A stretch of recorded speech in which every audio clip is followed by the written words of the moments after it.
Então, boa tarde, a gente vai retomar para a segunda metade do evento e a gente vai ouvir agora o Vitor Paixão sobre uma comunicação com o título O Estatuto da Construção de Nicho in the Dialectical Biology, na obra, e na Biologia Evolutiva, Por que retomar a formulação de Richard Lewontin. O Vitor é da filosofia, graduado em filosofia, fez um mestrado muito interessante sobre determinismo e sínteses biológicas, né? Está disponível online, eu recomendo para quem se interessar pelo tema, e está fazendo doutorado na área de filosofia da biologia, não sei se ele vai comentar também sobre o que está trabalhando. Obrigado, Vitor. A comunicação de hoje na verdade, uma partição do meu tema de doutorado. No meu tema de doutorado ali eu lido com a questão de como perspectiva construtivista, interacionista do Lewontin em relação ao processualismo pode lidar com determinismo biológico. Então, aqui eu tô para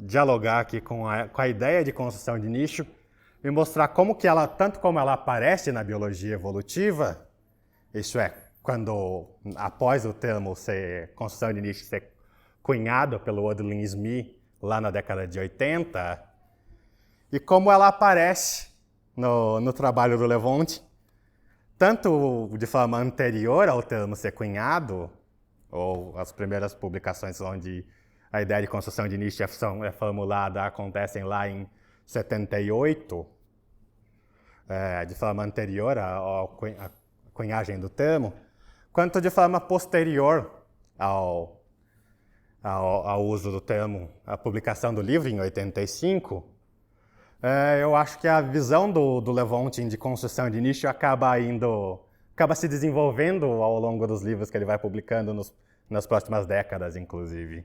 Ela não se mantém a mesma.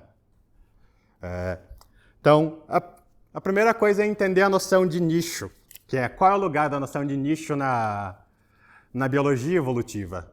Antes da gente falar de construção de nicho, a gente precisa entender aqui o que é nicho e em relação ao que é construção de nicho como inovação teórica, se é que a gente pode usar esse termo, tá se contrapondo. A noção de nicho, como Lewontin entende, ela tá tradicionalmente associada ali a uma determinação. O nicho ele é esse espaço que o organismo ocupa, que o organismo vem a ocupar, que existe ali de forma pré-existente ao organismo. O nicho ele é um espaço da natureza que postula problemas que o organismo deveria resolver. Concepções clássicas de nicho, por exemplo, a do Joseph Grinnell, de 1913, primeira formulação de nicho na biologia evolutiva, diz que o nicho é tudo aquilo que condiciona a existência de uma espécie em um certo lugar, incluindo fatores abióticos, como temperatura, umidade, chuva, e fatores bióticos, como presença de comida, competidores, predadores, abrigo, entre aspas.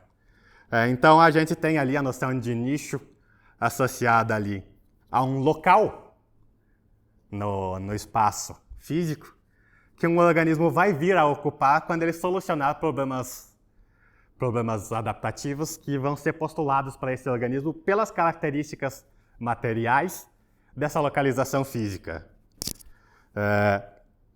A gente tem, claro, desenvolvimento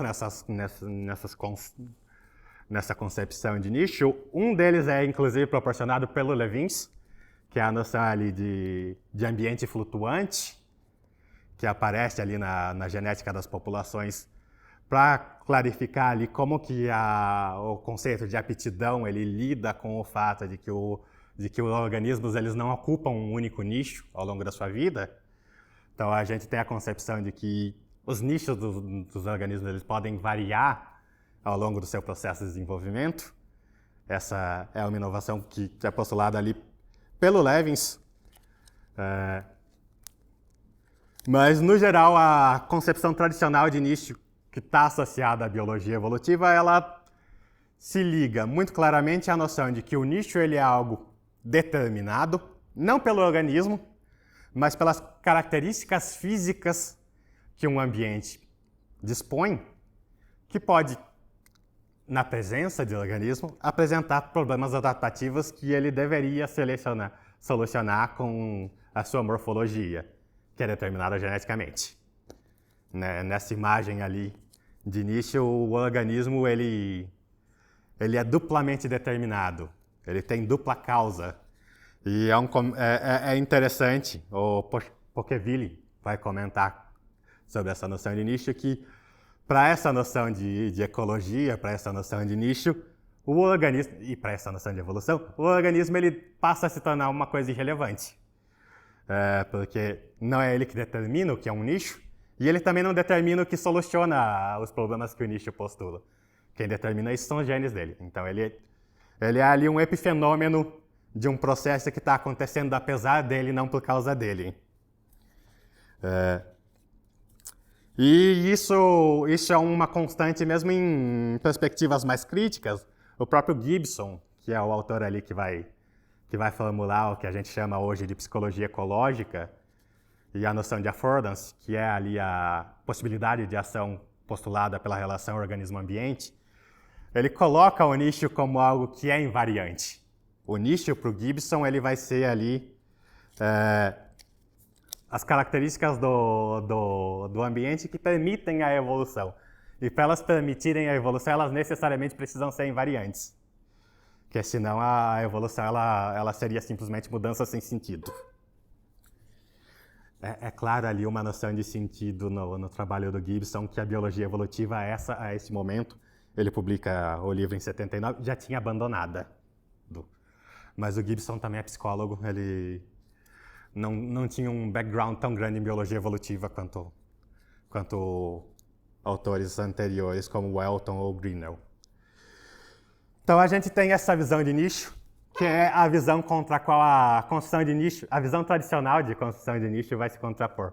E é engraçado eu falar de uma visão tradicional de construção de nicho, que é a postura anterior à primeira formulação de construção de nicho, mas aqui é a visão ali do Odlin Smith, que ele vai publicar pela primeira vez na década de 80, e que vai ser retomada pelo livro que ele publica com Feldman e com Lala, que é a construção de nicho, ela é a atividade definida pela interação dos organismos com o ambiente. Os organismos eles interagem com o ambiente, eles retiram energia, eles fazem micro e macro habitats, e ao fazer isso, eles modificam o ambiente que eles ocupam e eles modificam as pressões seletivas que incidem em relação a ele. É muito claro aqui que nessa concepção de construção de nicho, existe sempre o qualificador. Eles modificam minimamente o ambiente e eles modificam minimamente as pressões seletivas que agem sobre ele. Esse é um cuidado que o Odlin Smith, o Lala, o Feldman sempre têm. Eles sempre ressaltam que a modificação que o organismo faz no ambiente é sempre mínima.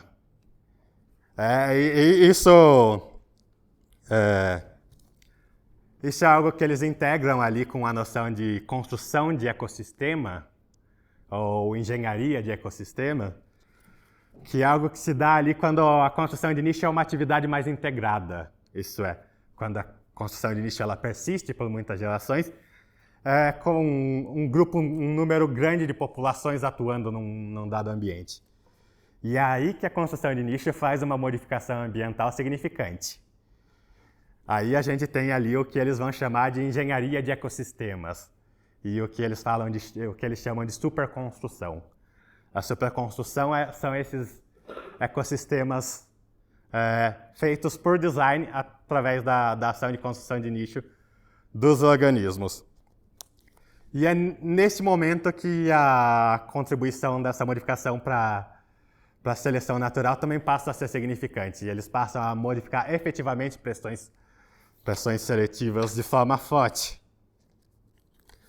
Então, é claro, para a construção de nicho ter uma contribuição para a biologia evolutiva, ela precisa ser persistente, ela precisa modificar fisicamente, de forma significativa, um ambiente. Então, as pressões seletivas que eles modificam também devem persistir ao longo das gerações. E esse é o ponto da construção de nicho como postulada pelo Odlin Smith, pelo Lala, pelo Feldman e por autores que vieram posteriores a eles. Que a construção de nicho ela é uma atividade física. Ela é a ação no ambiente que modifica o ambiente fisicamente, ou ela é uma escolha ambiental que modifica a relação população-ambiente de forma persistente. A construção de nicho é uma atividade física. E é claro, eles vão postular depois construção cultural de nicho, que são as modificações físicas que modificam a forma como uma certa população vai se expressar culturalmente. Aqui a gente pode falar só de cultura humana, mas o Lala, pelo menos, o Feldman, eles vão ali, pelo menos, dar a possibilidade de que culturas animais também estejam relacionadas aí. Eu não sei o quanto Lala acredita, por exemplo, na noção de cultura animal. Nos livros em que ele faz psicologia evolutiva cultural, ele é bem cético. Mas isso é conversa para outra hora. Então, o ponto da noção tradicional de construção de nicho é que ela é uma modificação física no ambiente e ela modifica a relação do organismo com a seleção natural a partir de uma modificação física com o ambiente. Então aqui a gente tem o primeiro ponto de contenção entre a visão levontiniana de construção de nicho, a visão construtivista, e a visão de construção de nicho posterior, que é a visão tradicional, que é a visão que vai ser aceita ali pela síntese estendida de construção de nicho. É que para o Levontin a construção de nicho não necessariamente é uma modificação física no ambiente. Eu vou tratar disso depois, mas é importante deixar isso claro aqui. Para o Levontin, modificações que o organismo faz com a atividade metabólica dele também contam como construção de nicho. Mas, bom, de novo, tratar disso depois. Existem critérios aqui dos quais eu vou falar antes de que eu possa entrar na construção de nicho do Levontin. E para isso eu vou fazer menção a um trabalho de uma filósofa da biologia chamada Evelyn Fox Keller. Ela publica, lá pelos idos de 2012, um artigo cujo título é simplesmente DDS. Ele tem um subtítulo que é Dinâmicas de Sistemas Desenvolvimentais, mas o título dele é simplesmente DDS. Eu acho esse título maravilhoso pelo minimalismo. Que é um artigo onde ela fala da relação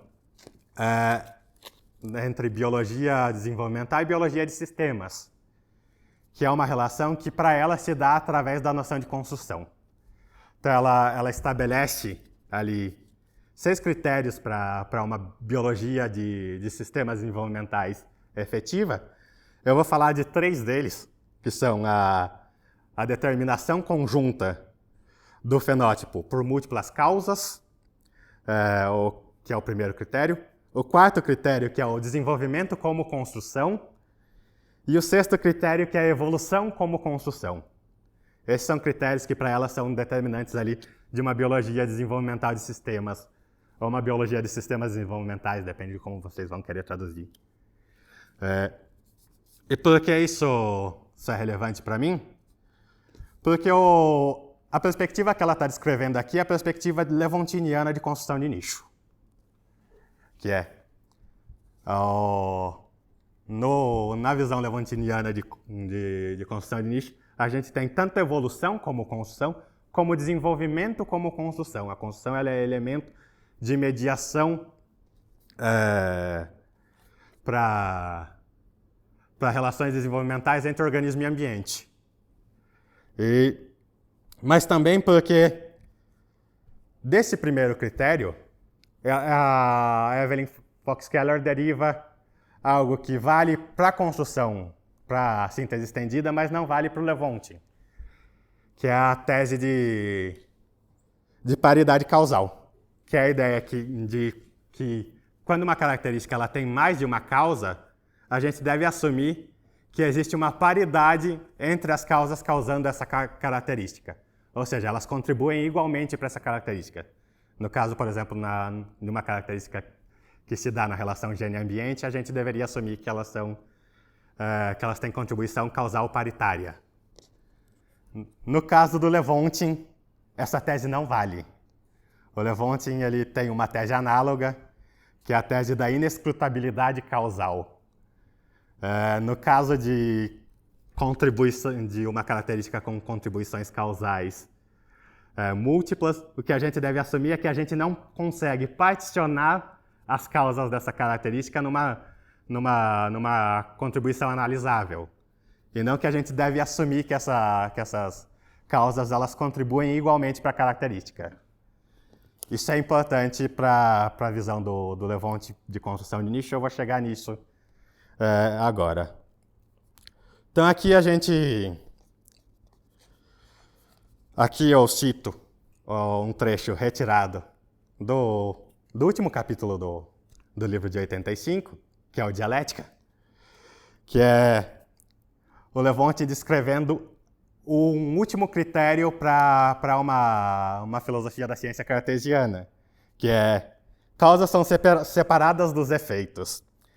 Causas sendo as propriedades de agentes e efeitos sendo propriedades de objetos. Enquanto causas podem responder à informação vinda dos efeitos, os assim chamados loops de feedback, não existe ambiguidade sobre o que está causando e o que é a causa, o que é o agente causando e o que é o objeto causado. Essa distinção persiste na estatística como as variáveis independentes e não independentes. Então aqui a gente vê muito claramente que para o Levontin a tese da paridade causal não também parte de um maquinário cartesiano para pensar a filosofia da ciência. A capacidade de associar ali o que é causa e o que é causado é algo que está dado na possibilidade de particionar causas, que é algo que o Levontin recusa tanto nos textos dele sobre genética, quanto nos textos dele sobre evolução, seja os que ele trata de construção de nicho, seja os que ele não trata. Então a gente tem aqui o primeiro momento em que o Levontin vai tratar de construção de nicho, que é o texto Evolução como Teoria e Ideologia, onde ele oferece ali a primeira formulação de construção de nicho, e ele faz isso por meio de uma série de parágrafos, que tem primeiro um subtítulo, um título sublinhado, e a exposição do que são esses subtítulos. Eu vou tratar só de alguns dos coisas que ele trata, porque eu não teria tempo. Ele lista 10, são 10 parágrafos seguidos, é bastante longo. Mas o que define para o Levontin, nesse primeiro momento de formulação, o que ele vai chamar de construção de nicho, é a ideia que, primeiro, os organismos eles selecionam o seu ambiente. Segundo, os organismos eles modificam o ambiente em diversas maneiras. Terceiro, os organismos eles transformam a estrutura estatística do ambiente, ou seja, eles transformam como o ambiente ele é tratado a partir do organismo. O organismo eles determinam quais aspectos do ambiente são relevantes e quais variações ambientais podem ser unidas e ignoradas. Ou seja, existe um componente experiencial na construção de nicho.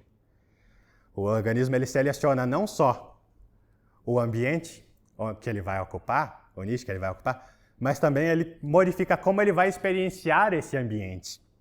O termo construção experiencial de nicho vem da filósofa Ling Xiu, Mas o componente experiencial é um componente da concepção do Levontin de construção de nicho, que é, construção de nicho não é só modificação física do ambiente, ela também é uma modificação na relação do organismo com o ambiente. E o organismo faz isso de diversas formas, como, por exemplo, modificando as próprias taxas metabólicas. A gente vê isso, por exemplo, com organismos que regulam a própria temperatura. Modificações na temperatura ambiental não causam modificações iguais na temperatura do organismo. Elas simplesmente sinalizam para o organismo que ele deve modificar as próprias taxas metabólicas para ele manter a própria temperatura corporal. E esse é um exemplo do que para o Levontin é também construção de nicho. É construção experiencial de nicho, mas ainda assim construção de nicho. E isso é importante porque para o Levontin a construção de nicho, para ter contribuição evolutiva, então ela não precisa ter um componente transgeracional, usando ali os termos da Stotz. Porque, de novo, um organismo pode construir nicho ao modificar a forma como ele experiencia o ambiente. Isso é, ele não está escolhendo um ambiente outro, ele não está modificando fisicamente o ambiente, ele está simplesmente regulando as próprias taxas metabólicas. Ele está regulando a própria temperatura, ele está suando para regular a quantidade de sais que ele tem no corpo, entre outras coisas. Então, os organismos respondem aos seus ambientes. Esses são critérios ali que para o Levontin dão a base do que ele vai lidar como relação organismo-ambiente, que vão fundamentar ali o que ele vai formular depois como visão de tripla hélice, que ele vê como uma metáfora, inclusive. É importante deixar isso claro. Para o Levontin, a tripla hélice é metafórica. Então a gente tem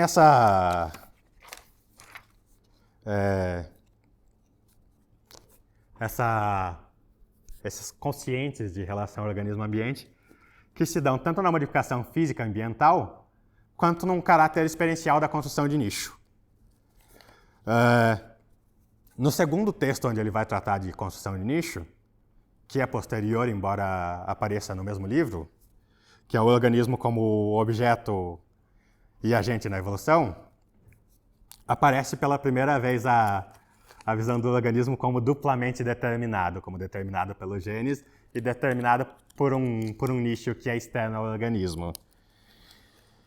E aqui é a primeira vez que o Levontin usa o termo construção, pelo menos que eu tenho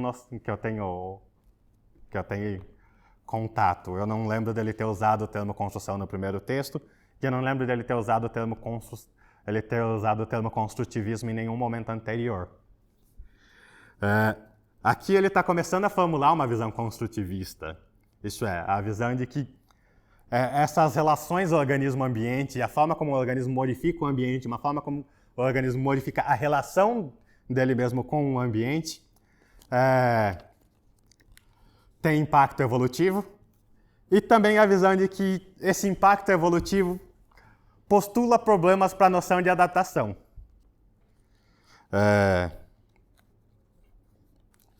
A primeira coisa é que aqui aparece pela primeira vez uma noção forte de forma de vida, como determinante para a noção de nicho. O que ele vai dizer? Olhe como ornitólogos descrevem o nicho de um pássaro, por exemplo. O que eles vão fazer? Olha, ele constrói seu ninho num momento X do ambiente, ele busca a fêmea em outro espaço do ambiente, ele se alimenta em outro espaço do ambiente.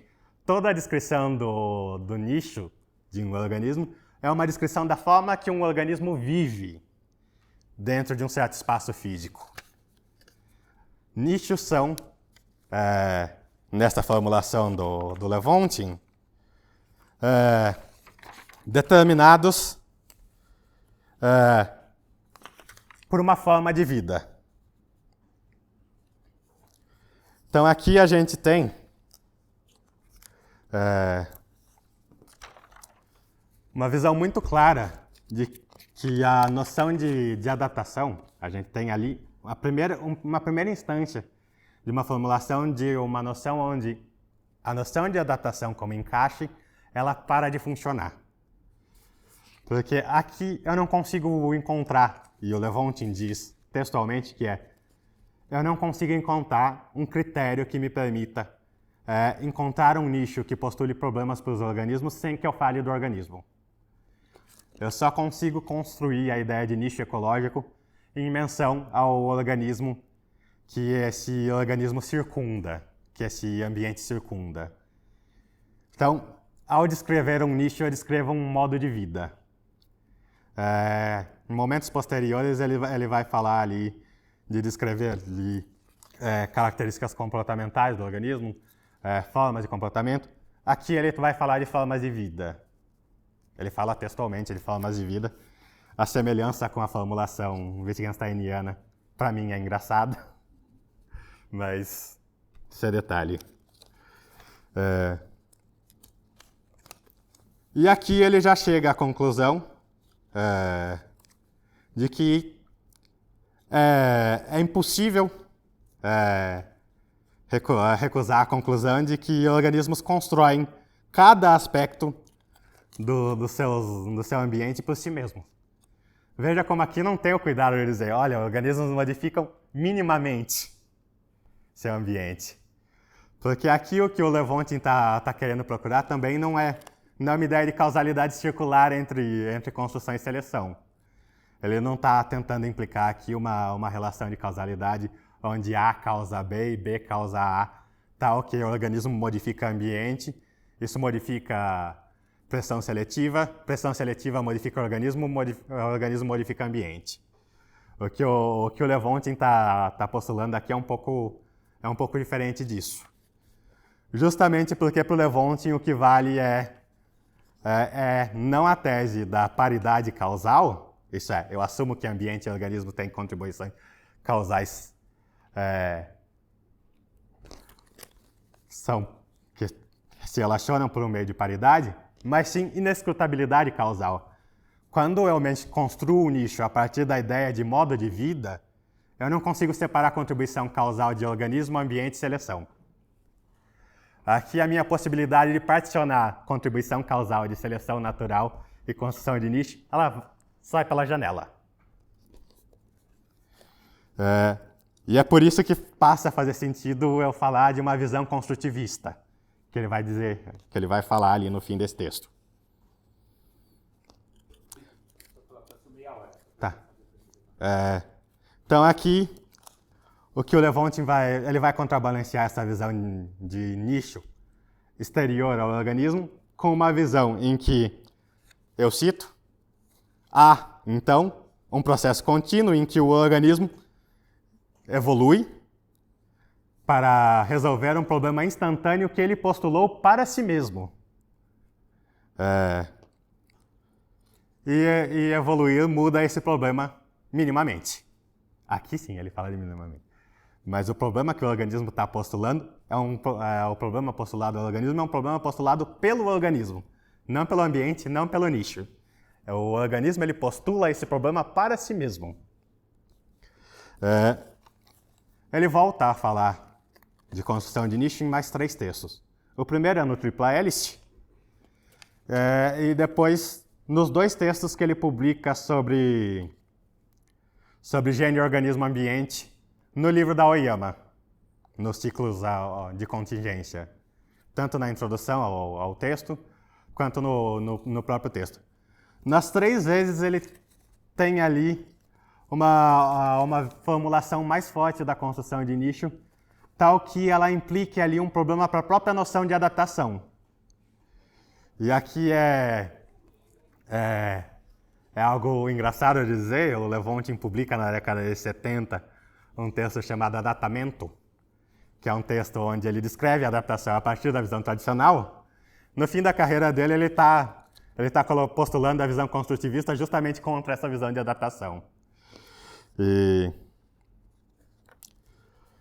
Primeiro, ele constrói essa visão construtivista a partir da perspectiva de que os organismos eles constroem ativamente no sentido literal da palavra, o mundo ao redor deles. De novo, ele tem uma visão ali da relação organismo-ambiente como um nicho que envolve o organismo a partir do seu modo de vida.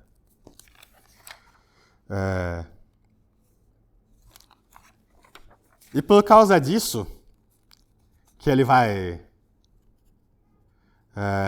falar, por exemplo, que para mim fazer a metáfora da adaptação funcionar, eu só consigo fazer isso quando ambientes ou nichos ecológicos precisam existir antes do organismo para que o organismo ele possa preenchê-lo de forma posterior.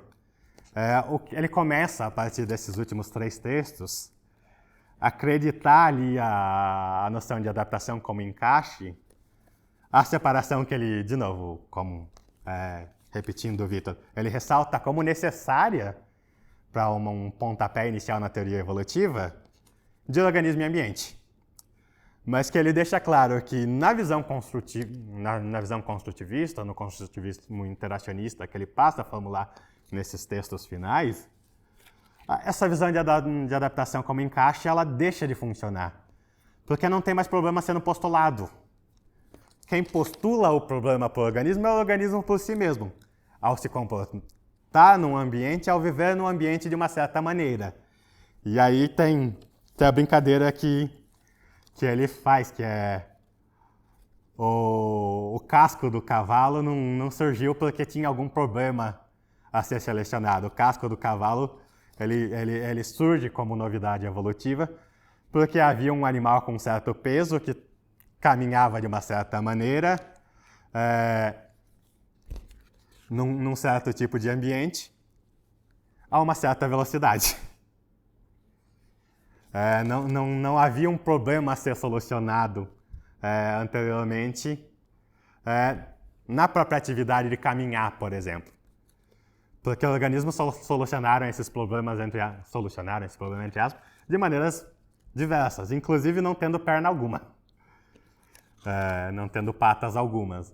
Então, a visão de que o casco teria surgido para resolver um problema do caminhar é basicamente algo que só pode existir quando a gente separa nicho do organismo. É algo que nasce dessa alienação entre organismo e ambiente.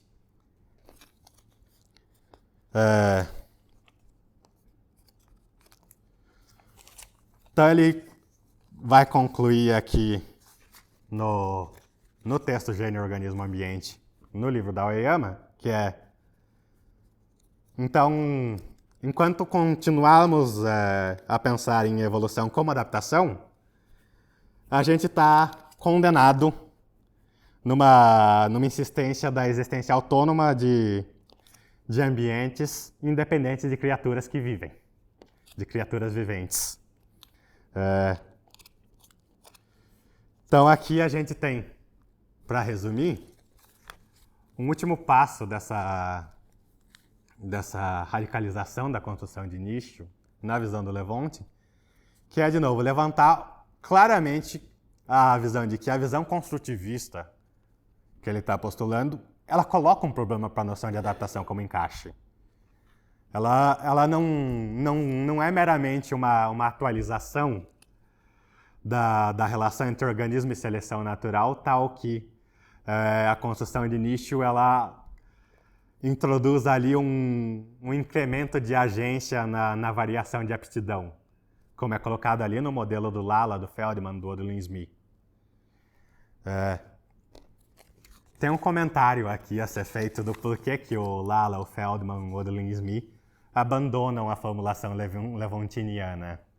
A Lin Xiu, por exemplo, argumenta que eles abandonam a formulação levontiniana justamente porque a formulação levontiniana estava imediatamente identificada com a noção de dialética. Isso é, eles abandonaram a visão... Claro, existem problemas formais de você representar ali, por exemplo, a capacidade de construir nicho a partir de modificação de taxas metabólicas. Que é, por exemplo, o argumento que o Lala e o Feldman vão fazer quando eles vão falar de construção de nicho mais formalmente. Mas também existe a questão de que essa visão postulada pelo Lewontin de construção de nicho está imediatamente associada à visão de evolução como construção de desenvolvimento e construção de evolução, e como algo a partir do qual eu não consigo fazer partição causal.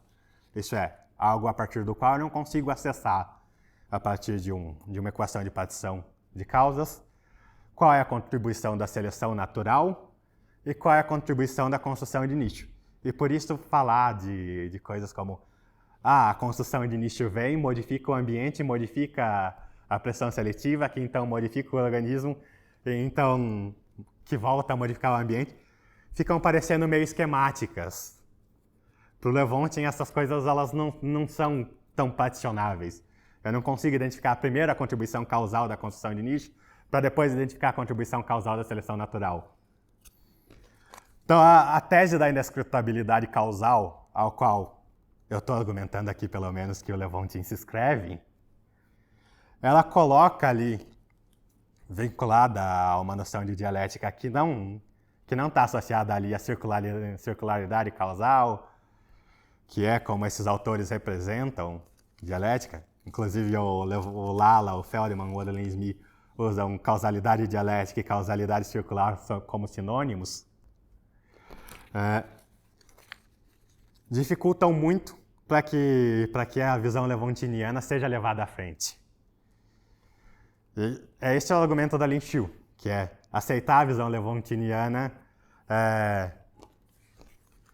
nos obrigaria ali a aceitar a própria dialética a partir do qual o Lewontin está partindo. Mas o que eu quero argumentar aqui, e eu não vou conseguir me estender nisso, porque eu já gastei tempo demais com o contexto, é que a formulação lewontiniana tem vantagens. Isso é, a atividade, a forma como o organismo interage com o ambiente, ela não acontece simplesmente por modificação física ambiental. Ela acontece também por essa faceta experiencial. E essa faceta experiencial, ela altera a forma como o organismo se desenvolve. Ela altera relações causais no desenvolvimento do organismo.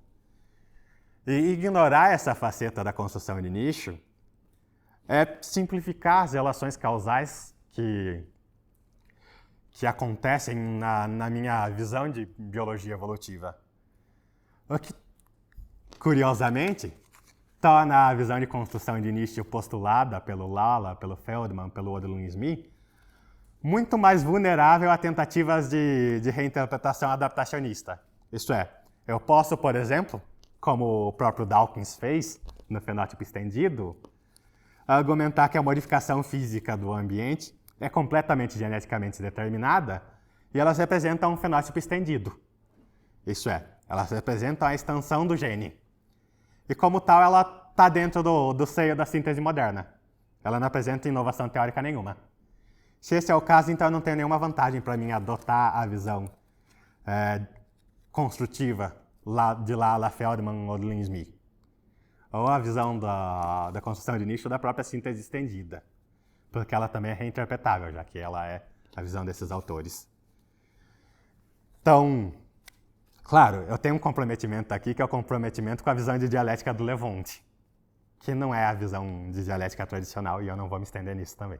Essa vai ficar como Mas existem vantagens de eu assumir a formulação de construção de nicho que o Lewontin assume, que é uma visão que, além de falar de modificação física do ambiente, além de falar de relocação do organismo para um ambiente que se adapte melhor às condições de vida do organismo, também fala de modificação experiencial do ambiente na relação organismo-ambiente. E por isso determina uma relação gênero-organismo-ambiente a partir da qual eu não posso falar de partição de causas. Então, a pessoa que me ouve aqui falar a partir de uma perspectiva cínica vai falar que aqui existe um ceticismo sobre causalidade em evolução. E ele pode ser construído. Mas eu não vou tão longe hoje. A questão aqui é que, pela tese de inescrutabilidade causal, eu simplesmente não consigo particionar causas na relação gênio-organismo-ambiente. Eles se interpenetram, para falar no vocabulário dialético. Então é isso.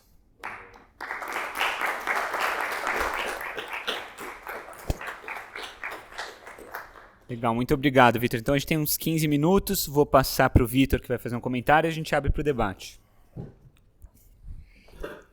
Pessoal, quando a gente estava organizando essa sessão, eu tinha sugerido que a gente fizesse essa estrutura que é um pouco diferente, de ter um comentador destacado, que é a pessoa que vai ficar ali acompanhando a apresentação para formular de maneira um pouco mais estendida alguma questão. Então eu vou querer entrar num debate aqui, na verdade, com o Vitor. Nosso segundo debate, talvez, Vitor, mas... Talvez terceiro. Vamos ter muitos outros pela frente.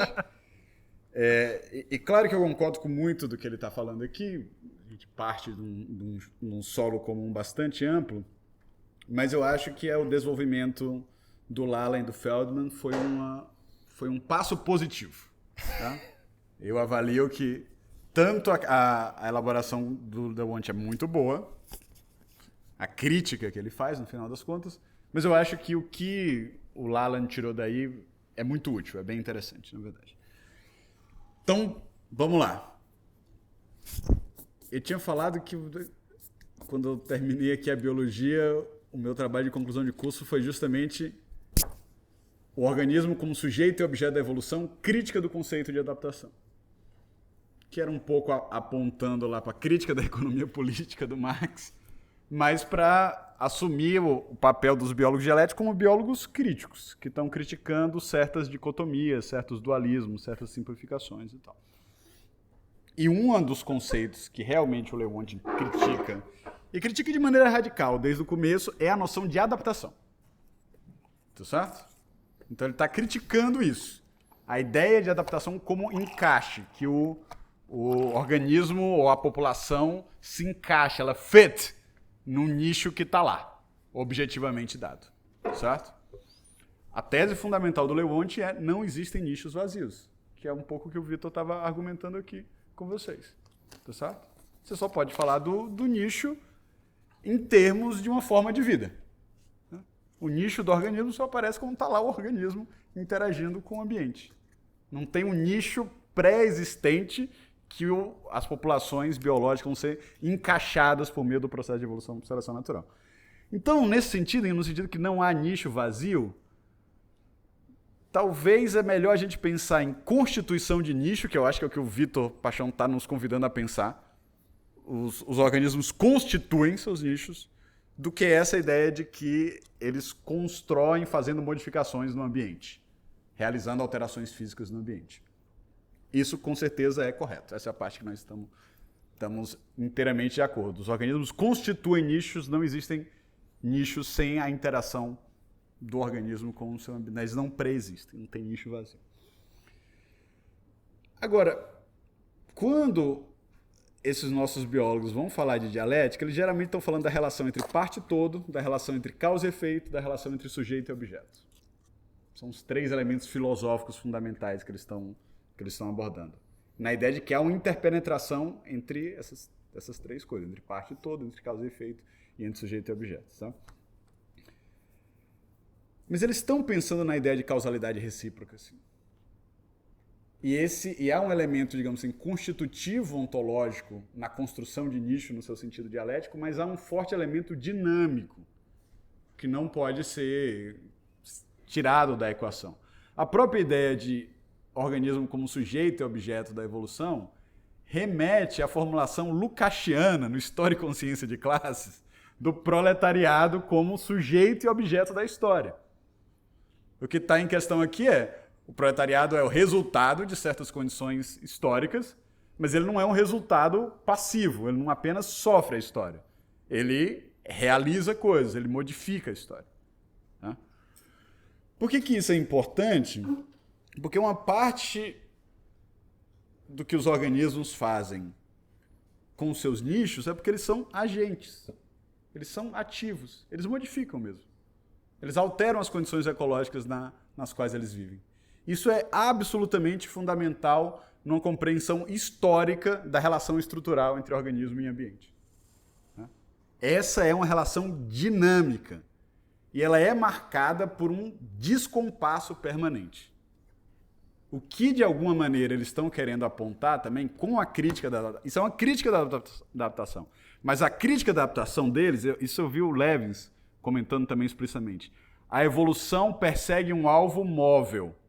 A seleção natural não empurra as populações para uma situação de equilíbrio, mas existe um desequilíbrio permanente, um descompasso o tempo inteiro entre organismo e nicho. Porque a ideia de que o organismo constitui o nicho poderia nos levar à falsa ideia de que tem uma relação harmônica entre o organismo e o nicho. Mas ela é uma relação tensa, uma relação descompassada. O organismo está o tempo todo se adaptando a certas condições que o seu processo de adaptação modifica. Então ele nunca chega no equilíbrio. Tá? Uma maneira que o Levins faz isso, como ele ilustra isso como uma imagem, ele fala, também o Levins me falou isso, pensa na ideia, na metáfora, na imagem de paisagem adaptativa do C.O. Wright. Tá certo? Agora imagina que a população, ao caminhar nessa paisagem adaptativa, ela está deformando a paisagem adaptativa. Ela está modificando essa paisagem dinamicamente, ao passo que ela está caminhando para a adaptação, mas quando ela faz isso, ela muda os próprios picos adaptativos. Tá? Então a coisa nunca chega no equilíbrio. Né? A gente poderia dizer isso com a ideia de que toda evolução é uma coevolução.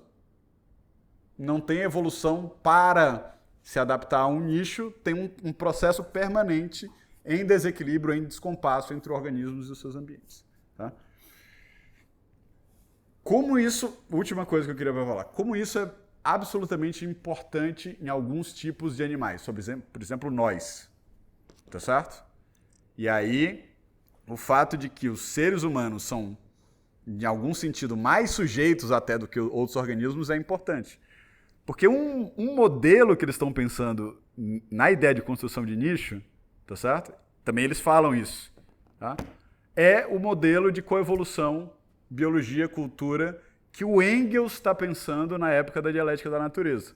Que o Engels tem aquele ensaio que virou clássico, depois virou uma inspiração para eles, que é o papel do trabalho na transformação do macaco em ser humano. Tá? O que é que o Engels está querendo dizer ali? Na linhagem evolutiva humana, os seres humanos desenvolveram capacidades cognitivas que permitiram eles construir um aparato técnico-cultural. Agora eles vão ter que se adaptar a esse próprio nicho técnico-cultural que foi desenvolvido no processo evolutivo deles. Então, esse elemento dinâmico, transformacional, em constante desequilíbrio, uma evolução que persegue um alvo móvel, é um elemento constitutivo da ideia de construção de nicho dialética e ontológica, tal como ela aparece desde a primeira vez no Leonte. Eu acho.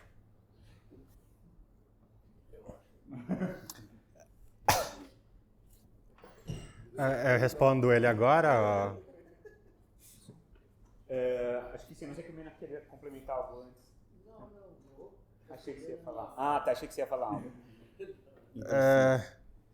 Eu concordo, embora eu precise ressaltar que, sim, a influência, a forma de pensamento de formulação da construção de nicho veio do artigo do Engels, mas a própria construção de nicho não é engelsiana. Inclusive, a gente tem formulações primárias de construção de nicho com causação dialética nos textos do próprio Haldane, da década de 30. A mediação é muito mais indireta, inclusive porque pensar o Levont e o Levins como engelsianos é um erro. Aí nós discordamos, então. Mas, de novo, eu teria problemas de ver como que o Engels dialogaria com Latour, mas essa é uma brincadeira. Mas sim, eu concordo, a construção de nicho ela é sempre dinâmica, justamente porque, apesar de nem toda a construção de nicho ser física, ela também está envolvida na deterioração do ambiente, E também porque existe, e aqui é um ponto onde o Lala, o Feldman e o Odlin-Smith acertaram, que é tanto existe competição entre organismos que constroem nicho, então numa população a gente pode ter 2 grupos de organismos contra-construindo nicho. Por exemplo, quando um castor escolhe inundar uma área, sem se importar para quais plantas estão ali, se elas vão conseguir sobreviver ao acúmulo de água, isso é contra a construção de nicho, e ali tem competição entre organismos construtores de nicho, mas também porque a construção de nicho, e isso é algo que nem o Lala, nem o Feldman, nem o Odlin-Smith, nem o Levontin e o Levins tratam, mas também porque existe construção de nicho negativa, isso é, existe atividade de construção de nicho que diminui a aptidão e deteriora o ambiente. Mas também porque tanto o que a gente o objeto de crítica do Levontin e do Levin, muito mais do Levontin no caso, é o Van Vellen. É um modelo ali de rainha vermelha de evolução, onde a evolução ela gira em falso. Então eles estão realmente pensando um modelo de evolução muito dinâmico, inclusive como reação a um estabelecimento de uma noção que é sociológica, de que as ciências elas precisam representar algum tipo de fixidez na mudança, que é algo que ele vai apontar ali no Evolução como teoria e ideologia. Então, sim, aí eu não tenho nenhum problema. Eu só não vejo porque eu precisaria fazer essa passagem do modelo levontiniano para o modelo do Odlin-Smith para contemplar isso. Eu acho que isso já está muito bem integrado no modelo levontiniano. Inclusive nos modelos formais do Levontin. É uma apontação, é um apontamento que ele faz, que ele vai fazer lá na introdução do Gênero, Organismo e Ambiente, que é como eu represento formalmente a construção em nicho. Por meio de 2 equações acopladas que descrevem modificação no ambiente, no organismo, e com abandono ali das representações de mudanças gênicas que são frequências independentes. Isso já está ali conscrito no próprio aparato formal que o Levontin descreve, que eu diria que também é insuficiente para descrever a própria conceituação de construção de nicho que o Levontin apresenta, mas formalmente isso já está lá. O que eu ia, talvez a última coisa que eu poderia dizer isso era que qual é a vantagem de fazer isso? Talvez fosse isso que você está apontando, né? Você tem um formalismo que você pode tratar com uma teoria de sistemas dinâmicos aquele problema e você consegue com isso ver coisas que uma formulação anterior não via. E sempre que você faz um formalismo matemático, talvez você acabe perdendo um pouco da riqueza dialética, digamos assim. Por isso, talvez você precise de mais de um modelo formal matemático para abarcar o mesmo tipo de fenômeno complexo, digamos, ou o mesmo fenômeno complexo que você quer ter. Mas, como eu estava falando com o Brutus, né, você extrair um cristal sintático do magma dialético em várias situações é frutífero, é interessante teoricamente, empurra a teoria para frente, ela não captura a riqueza toda do processo, mas pelo menos captura mais um aspecto que não estava inteiramente tratado antes. E eu acho que aí tudo bem, tem um formalismo do Lewontin já, e talvez ele fosse o suficiente, mas ele é um formalismo pouco desenvolvido, né? O desenvolvimento formal do Odlin-Smith e do Laland assim, eles tentam fazer um enriquecimento formal dessa teoria. Eles têm ali umas 20, 30 páginas de anexo. Exatamente. Então é um tratamento mais rebuscado e profundo do que o que o Eu tenho problemas dá. com alguns dos modelos deles, mas isso é tema para debate de outra hora. Mas, sim, então, estamos de acordo, embora eu acho que a visão deles seja insuficiente para resolver o problema que eu estou tratando. Mas aí é debate de outra hora. Então, o horário já está dando, não sei se alguém tem ainda alguma questão pontual. Só um instante que precisa... Só que está gravando, Roberto. Nesse refinamento que o Vitor estava falando, o Odlin-Smith e o Lala e o Feldman, eles diferenciam teoria de construção de nicho ativa e contraativa, né? Me parece que aí tem um ganho, porque a casualidade é muito diferente na ativa e na contrativa, né? E me parece que o Levontin não faz essa diferenciação. Eu queria saber a opinião de vocês, se vocês acham que de fato há um ganho aí com essa diferenciação, né? Eu acho que sim, mas eu acho que o registro que a gente deveria colocar isso é um pouco diferente. Tem os trabalhos ali que vão, inclusive aqui no Brasil, quem estava trabalhando com isso era o Felipe Carvalho, que vão distinguir ali entre construção de nicho positiva e construção de nicho negativa e falar ali entre competição em construção de nicho. E eu acho que é nesse registro que a gente deveria colocar. Justamente porque, primeiro, ali a gente vai falar do que é do interesse do Lala, do Feldman, do Adelinsme, que é como a construção de nicho contribui ali para uma porção de variação aditiva na aptidão dos organismos. Mas ali a gente vai descrever, por exemplo, como construção de nicho impactando e deteriorando o ambiente pode contribuir negativamente para a aptidão desses organismos. E como isso um organismo ele próprio contribuir negativamente para a própria aptidão construindo nicho.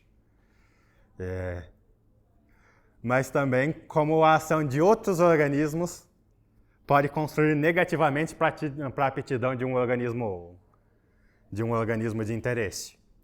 O exemplo do castor é ótimo para quem tem interesse em plantas, por exemplo. A gente tem toda uma flora ali que vai ser jogada a um acúmulo de água para a qual ela não estava preparado. A competição por luz solar de árvores também é um exemplo ali que a gente poderia tratar como construção de nicho em termos competitivos. Tá? Aqui eu acho que a gente tem um ganho, porque a gente não tem só um ganho formal, a gente tem um ganho na hora de descrever atividades ecológicas. Então eu acho que sim, que tem um ganho, mas eu acho que isso poderia ser colocado em outro registro.